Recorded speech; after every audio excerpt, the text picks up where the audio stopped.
You've talked a lot about this, the student section this year. What are your thoughts about Luke Ratliff? Oh, Luke, is that Fluff, Fluffopotamus? Yeah. Yeah, that's, I just know him as Fluff. That's, shoot, he's great. I mean, we'll be in shoot around and he's, it might be a 6 o'clock game. We're doing shoot around at 12 or 1 and he's already there setting up. I think he might be in the day before setting up sometimes. So, yeah, he's great. And then he stays for a long time after the games. Then you see him up on the road. He was at the Auburn game, saw him up at Vanderbilt. I don't know if he misses any road games. So he's dedicated. It's great when you got somebody as dedicated as him that's kind of rallying the troops. So I think he's done a great job this year. I was just talking with Clark and Herb a little bit. Just how do you feel that Herb has come along so quickly? And you call him a warrior, but when you really think about how quickly he's progressed to get to this point, what does it tell you? Well, I think it means a lot to him to play with his teammates. I mean, he really doesn't care about personal stuff that much. You can tell it. I mean, he's willing to go in, play D, come out on offense, go in, play D, come out on offense. Knows where his true value is with this team right now. So he wanted to get back as soon as he could. He spent long hours with Clark he got back faster than anybody thought he would, because I think he got back faster than Dante Hall did, if I remember right. And Dante was a center and Herb played more, on the perimeter. So he was really in working with Clark, working, with assistance on his right-hand skill development so he could at least give us something offensively when he's in there. And I think he's done a great job since he's been back. So hopefully they can continue to progress him and he can start to use his left hand here pretty soon. You said a couple times you need enough wins, when you're talking about making your own luck. What is enough wins for you? Is there a number that you kind of think that if we get to this amount? I mean, what are we at? I don't even know what our record 14. is right now. 14. Oh, we have 14 right now with 6 to go. Yeah. If we get to 20, we're in. So if we go 6 There and you 0, go. we're in. 18, 19, and then I think depending on how other bubble teams do and how some of the teams we played, and this is the crazy thing, like let's control what we can control. But some of this is going to be, how does a Penn play? Does that loss end up being quad 4 or quad 3? How does a North Carolina play? Who would have thought that would be a bad loss for us right now? How do some of those teams we played early in the year end up shaking out? Even like an LSU or Auburn, like where do they shake out? Because those are both home wins. If they end up not being in the top 30, that's not a quad 1 win anymore. So some of that goes into play.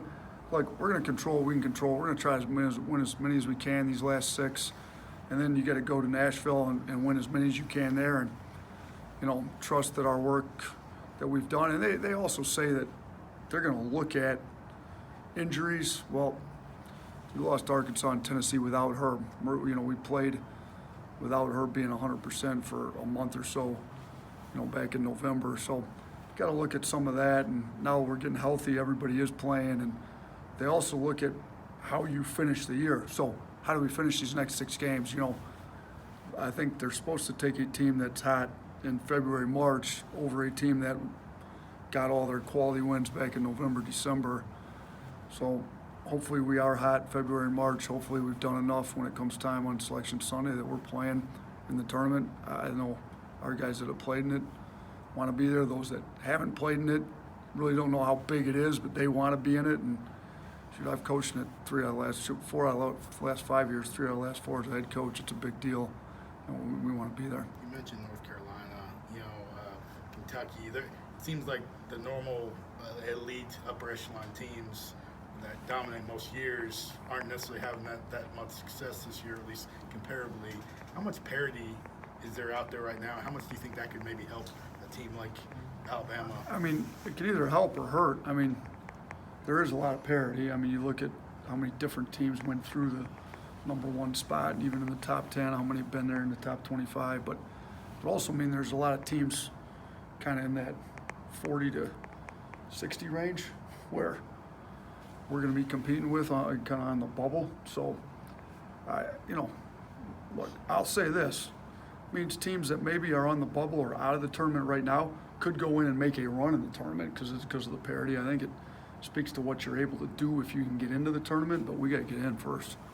So you mentioned having to play without her being 100% for parts of this year? With this specific injury, what's your feel for when you could potentially have him back to 100%? Clark thinks he's got to go 2 more games with the cast that he's got now, and then they can ratchet it down to Clark, I believe, came in and talked to you guys. I don't know if you guys asked him all that stuff.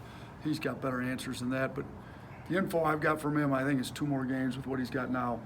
Go to a much more, where he can move it more, to where he can use his left hand a little bit more from there, and then hopefully a few more weeks. And, I don't know if we'll ever get to where he doesn't have anything this year, but we'll at least be much, much less restrictive than we are now as we kind of couple weeks, get to where we're in the SEC tournament, the NCAA tournament. Asked her, but what were you thinking when he stepped up to the line for those free throws? Was there any confidence? I was thinking, man, I know he's been in the gym a lot shooting them. Hopefully he steps up and splits this thing, goes 1 out of 2. That'd be big because he'd go from 2 to 3.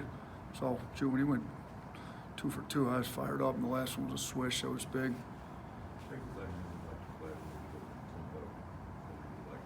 Yeah. How does that get settled?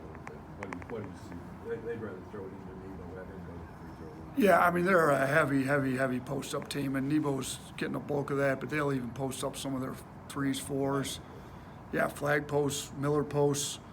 So they're going to more walk it up if they don't have, they're good in transition off their steals, and they're number 1 in turning people over. If they don't have a readily apparent transition opportunity, they're going to walk it up, pound in the post, try to beat you up. I mean, they're a tough, hard-nosed team.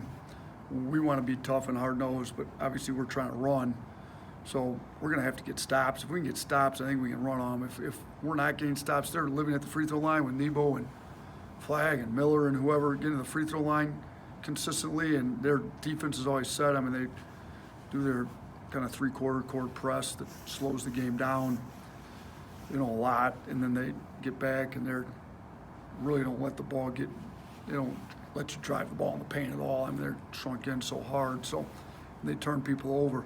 If we're not able to play in transition against them, it's going to be a lot harder on us offensively. If we can get stops and get out in transition, I think we'll be all right. But that's a lot easier said than done with how they play. And our bigs really got to step up on some of their bigs. Our guards got to stay in front of their guards too, and give our bigs some help when needed. And are they sort of on the same arc that probably happens with first-year coaches? So they're better now than they were. They're a lot better now than they were in November. I mean, I think Buzz has done a really good job.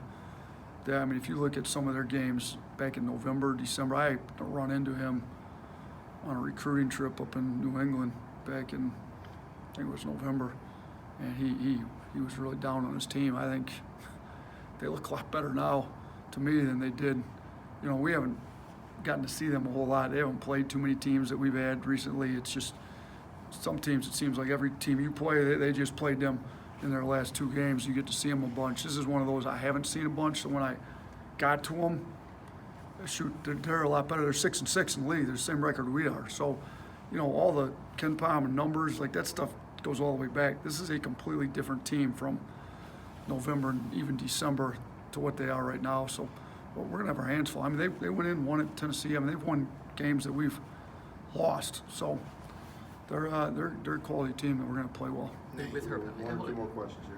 how impressive was it just overall what he did the other day? And whether it was during the game or watching film of the game, did it ever reach a point where you were watching and just saw him doing stuff and said to somebody else, like, damn, like this is really impressive? You know what? I didn't realize he had as many rebounds as he did during the game. I was just watching, and Herb was doing Herb things, and all of a sudden, I think we got late in the game, and one of my assistants said, Herb's got 13, 14 rebounds, one of those media timeouts. I said, what?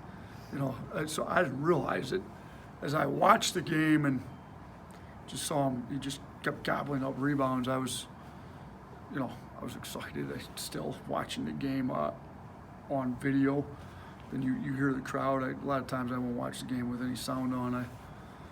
The announcers tend to distract you from what you're supposed to be looking at as a coach. But I turned the sound up on some of that to hear the crowd and how much they kind of wanted me to go back to a spot in the game where you get goosebumps and you're thinking about how great it was, especially in those last few minutes. I mean, he's in there. The free throws were the big thing to me, and then the crowd recognized how valuable he was to us with just how they cheered for some of his plays there late in the game. Nate, Shackelford had a big week for you guys last week. Just have you seen him get more comfortable and confident since you got here? Yeah, I think he's figuring out how we want him to play a lot more. He's taking better shots, driving the ball more instead of settling for contested threes like he had been earlier. I think he's getting to the free throw line better. He's becoming, you know, I don't ever want to say he was one-dimensional, but he definitely was shooting a lot more threes than he was anything else. And when he's driving, he's able to actually make the right reads a lot better. I think he's grown a lot. I think he's been in the gym a lot. He wants to be great. He's coachable.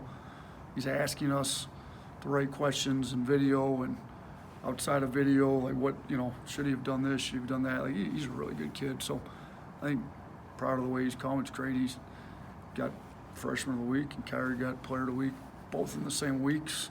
I guess it's the first time in school history that we swept those awards. So it was good. Those two guys, you know, kind of your starting backcourt played really well this past week. Carlos, did you have one more? Yeah, Nate, yesterday on TV, you talked about the message to the team now, 6-6 with 6 games left. You actually made a comparison to Auburn last year and what they did. I guess how much can you see what they did, kind of maybe put aside the rivalry, and utilize that as kind of a, hey, look at this. Well, I talked to them a couple weeks ago, and you know what? It is a rivalry. Like I get it, but like you can learn lessons from anybody. So they were 6-6, 2/3 of the way through conference play last year. So I asked our guys in video a couple weeks ago, like who had the best SEC, you know, in the SEC, who had the best season last year? Immediately somebody said LSU. I said they won the regular season. I said who had the best overall season, start to finish? You know, when college basketball finishes in April, you know, and it's obvious it was Auburn. They went to the Final Four. I said, does anyone happen to know what Auburn's record was after 12 games? I think this might have been after our 10th or 11th game. Somebody in there was smart enough to know that they were 6-6. I said, well, you know, it might have been before the LSU game. I think it was. I said, let's get to 6-6 and then see what we can do, you know, in the last third of the conference play. So we got to 6-6. Now let's see what we can do. I'm not saying we're necessarily a Final Four team or anything like that, but like they were 6-6, and they went on a big run and didn't lose many games. I don't know if they lost any. Yeah, but so one. Oh, that's right. They went to 7-7. They were 6-6, split, and then went on a big tear after that. So, you know, why can't we do the same thing? Like the schedule's set up, they're all losable games we're playing, but they're all winnable games too. So every last one of our last 6 games are winnable games, and if we don't play well, they're losable games. So let's get ourselves locked in. Let's go on been talking about a 3-week sprint here to the end of the season. Do everything we possibly can to get in the gym on your own, study a little extra film. Everybody do a little bit extra and see if we can't push ourselves over the edge and start winning the close games that we were losing and go on a run here to finish the year out.